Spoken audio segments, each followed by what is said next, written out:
A nurse from the practice, Mara Strange. Welcome to the show. Thank you. Good morning. Good morning. Happy Nurses Week. Thank you.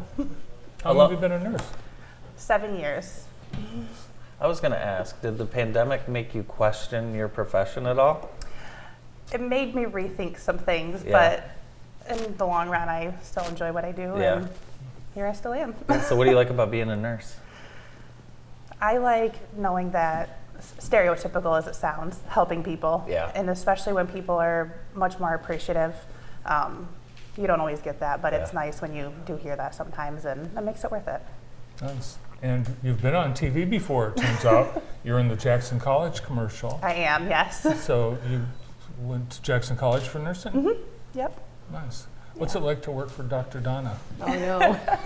Why did I bring her?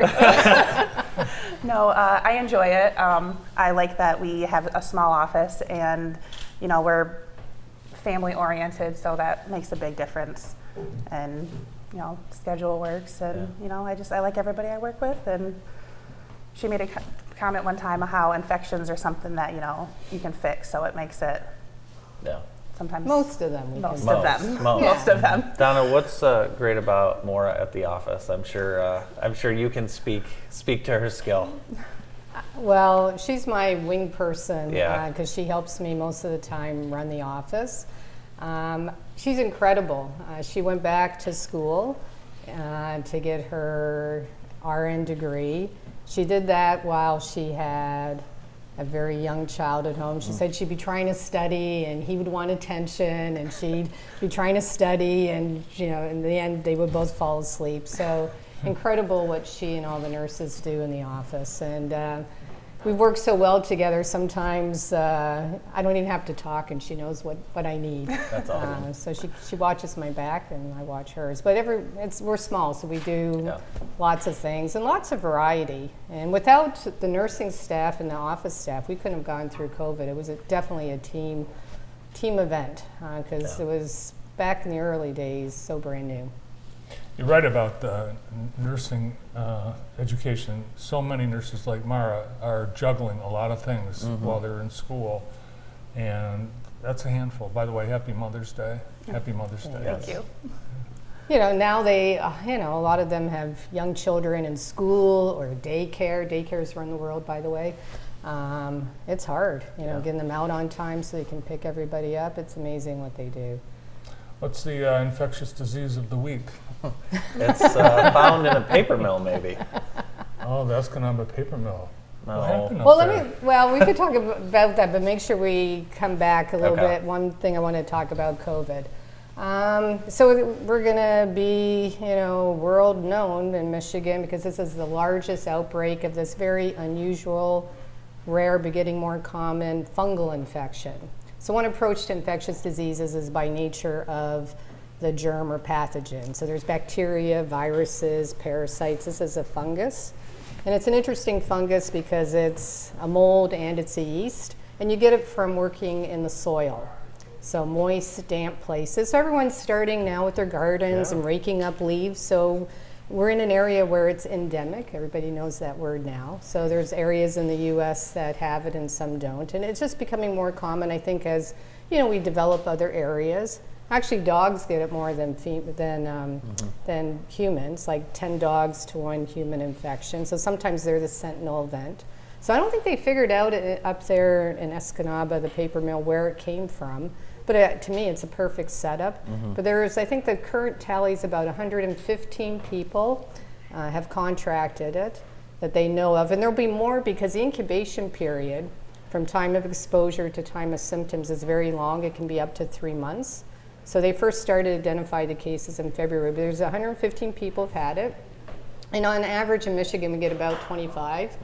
1 died, unfortunately, and 15 were hospitalized. So you breathe this spore in, and it's usually a lung infection, but about 25 to 40% can get outside. And we're going to see more of these unusual presentations because we have all these patients on these wonderful drugs that weaken their immune systems. So, people with, rheumatology problems, GI problems, obviously our cancer patients, our transplant patients.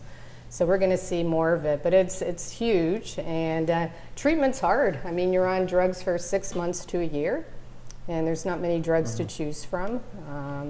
But many patients have a mild case, can present like as a bad cold or pneumonia. So about 50% of them are mild or asymptomatic. So this is, it doesn't sound like a lot compared to what we've talked about with COVID, but the numbers will increase, and it's very, very rare. But I mean, a lot of people go find mushrooms. I mean, those people are at risk. Yeah. So if you have a weak immune system, you might want to wear a mask. That's, I know, a bad word still, but. Well, that's my ailment. What's your ailment? A stomach bug. Yeah, so Bart had to miss a flight due to a stomach bug. I've never seen anyone. It was like he was tased by a stomach bug. Do you want to share some of the symptoms? It was awful. Okay. It was. So do you think it was food poisoning or was norovirus? We're hoping you could tell us what it was. Yeah, what did you have a fever? Maura, what was I did. I had a fever. Yeah. Yeah. It was like he turned into a little child almost. I mean, I've never seen anything like it. Well, you probably got dehydrated. Yeah, that's for sure. So you probably, if you were local, we would have, put an IV in you and given you IV fluids through the office, Bart. Huh. Yeah. Oh. Is that all? Is that all? Yeah, it was. It was probably. I mean, he hadn't had water. Again, one approach would be, is it viral? So norovirus, very common, the cruise ship virus, or, the Lumen Christi subway, virus. That's very common. I think it was a cruise ship virus because it was at Disney. Hey. Mara, what do you think it was? But it could be bacterial. There's Salmonella, Shigella, Campylobacter. We've talked, there's parasitic ones that can do it. So that's another approach. How about this? We were all in the same hotel room for this thing. Well, and you guys didn't there was get a guy, it? there was a guy on the tram that was coughing just nonstop. If you start looking at all the people at Disney, you're going to get a lot of diseases. Yeah. So, wash your hands, wash your hands. Yes, wash your hands. Or it might have been something that you ate. Is there something that was different? I mean, you can get norovirus from food. I think he had like a burger that was just a little bit too uncooked for his tummy. So my mom had some of that too. Yeah, but she had the outside, not the middle. Oh. Well, I think it was a waiter. He put his thumb on them. Well, I'm glad you're better. I'm better now, thank you. How many nurses are in the office? 6? 6 of us. Wow. Yeah, 6. What are you doing for the nurses for National Nurses Week? Well, we've done an assortment of things. It actually started on the 6th to the 12th, or the 11th, yeah. And that's because it was Florence Nightingale's birthday. That's why they came up with that. Quiz for you guys. You guys are always quizzing us. Which president proclaimed Nurses Week? Herbert Hoover. Woodrow Wilson. Wrong. Richard Nixon. Oh, Richard Nixon. Yeah. And where was Florence Nightingale born? She was born in Metro Detroit. I don't know. Henley on Thames, England. Nope. Florence, Italy. Oh, of course. That's why she was named.